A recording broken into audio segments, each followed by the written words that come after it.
What's going on, everybody? Welcome back to the channel, and the search for a compatible USB controller for the two-player Countercades continues.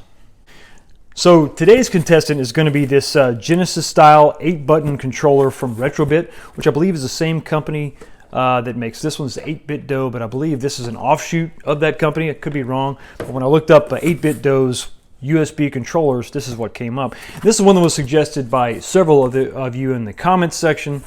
I like this button layout. The 6-button layout is going to be really good for Street Fighter, and also it's going to work well, I think, for Mortal Kombat. So is this bad boy going to work? Let's hope so. Okay, so here we are on the input test screen, and nothing's plugged in yet. You can see everything is responsive. Let's go ahead and enter the super secret backdoor mode here. So we'll be able to see if the controller registers at all. We're going to go ahead and start with the Genesis controller from Retrobit. Let's go ahead and plug this bad boy in. I really hope this works. Really hope this works. Okay. All right, so here we go. I'm seeing the same thing that I got from the Retro Fighters controller. Same issue. You're not going to see any kind of inputs. All we see is we got some information here on the controller itself, but nothing. USB gamepad, switch, but nothing. Nothing whatsoever, nothing going on. I can't register anything. Mode selection. Just absolutely nothing. I mean, come on. I don't know what. I'm not sure what the deal is here. I don't know if it has to be powered by whatever it's plugged into. I've got another PS3 wired controller. These are the controllers that I use to test the 6-button or the 6-player functionality on my PS3. This is made by PDP, Performance Designed Products. I'm not sure the date of this, but these are really cheap. You can find these on eBay. I actually had 6 of them. You can find these on eBay brand new for like less than 20 bucks. So let's plug this thing in and see what we get. Okay, so here we go. I have the same amount. I get, well, a little bit more, I guess. The data up here really calls out this product with much more detail than it does this. And of course, we see all of the inputs there, and you have, see, there's your axes. Now the mapping, who knows what that's going to be, and then our start and select button. See, here's where we're going to have some problems, some issues. So I hit the start button, okay, which is right here on top, labeled start. You hit start, and it's registering as the TR2. And then select is sort of the same thing. So we're off, and then this. Now the mode button works. This is interesting. All right, so let's go back to the input menu. Okay, so we see menu highlighted off to the side, which is interesting. Now this is where the mapping is really going to kill us. So we have, the button which would typically be like your weak punch is going to be, in this case, low kick, high kick.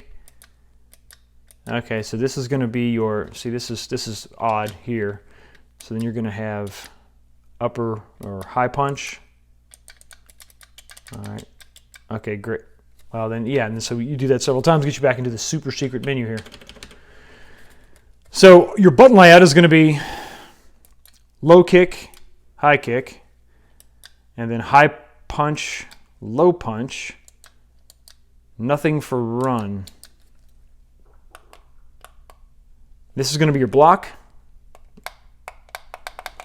I can't see anything, so this all works up, down, left, right. Every controller seems to get that just fine. Every controller the 2 controllers that actually work, they tend to get that right, no problem. The directions are always, that must be some sort of controller standard. But L2 does nothing, so I have block, I have both my kicks, both my punches, but I don't have anything for run. Yeah, start. Nope. Okay, so great. So start is your run. So the hardest button to press is going to be your run button. So that's really not going to work well. But I'm curious to see so this is the PlayStation button here, which would, if it was plugged into a PS3, would take you back to, it's the home button, right? Let's go ahead and enter a game. I have to go. Oh, that's interesting. So instead of, okay. So the home button here actually takes you to this screen here, which is usually something. So if you go back to enter this screen, you have to hold down the player 1 button. But in this case, so let's go back in it.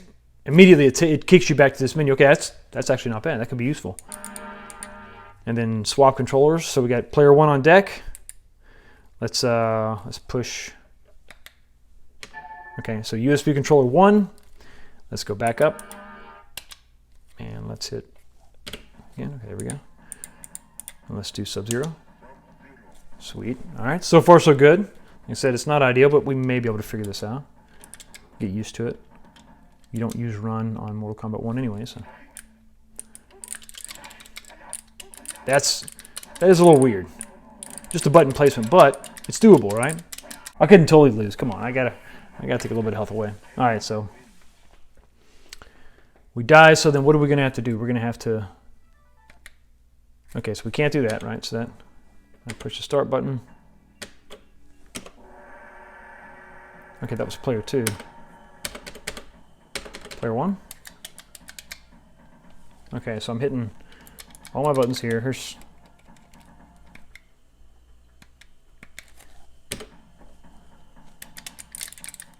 oh, what the hell's going on? So I can't jump back in. You got to be kidding me. So once I die, I mean, this is obviously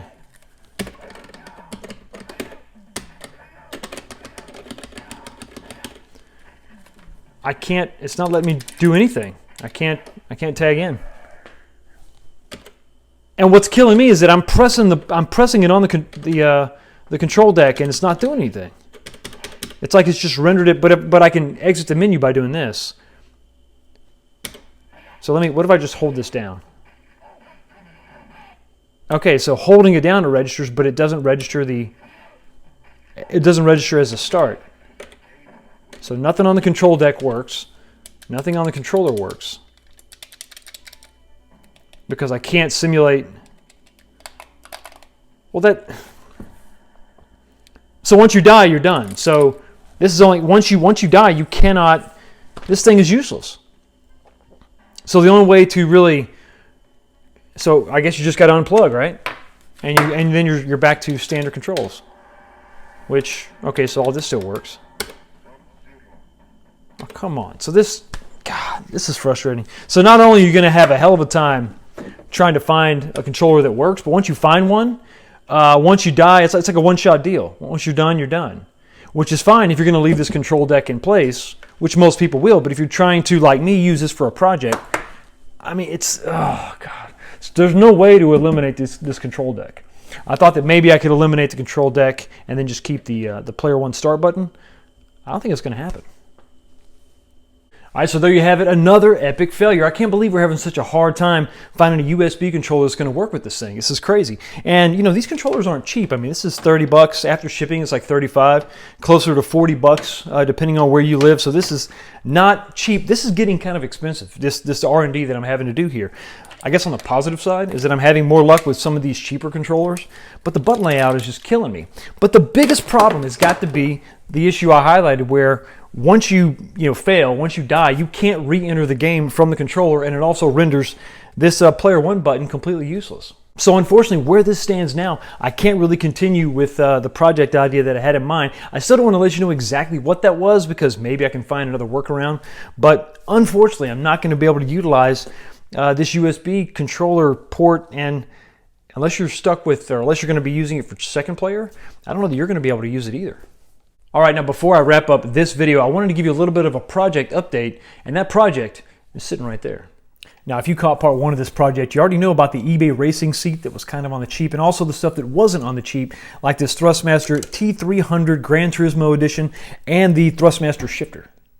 But the other components that we're going to use to put this whole thing together is going to be a PS4, a Samsung soundbar, and a brand new 43-inch 4K TV. And of course, the challenge is going to be designing a cabinet that's going to house all this stuff. So I want to have the monitor and the soundbar kind of in the same enclosure. And then I want the rest of the cabinet to kind of have a curved shape, sort of similar to the top of the Gen 3 Arcade1ups. Also kind of mimic those those cab shapes that you've seen on several racers in the arcades. Want to have a marquee above the TV, obviously. And then I'm thinking about mounting the subwoofer behind the seat to kind of give you that rumble of the exhaust, but it may go in the front. I'm not exactly sure. We'll have to work through that maybe as we get everything in place. Test the sound bar, and then test out the wireless subwoofer behind the seat or in front of the seat. Kind of see which one makes more sense. It's going to be easier to keep it up front with everything else, but I mean, it would be kind of cool to keep it in the back. So make sure you are subscribed to the channel so you can stay up to date on this and all my other projects. Hey, thanks for stopping by, and I will see you next time.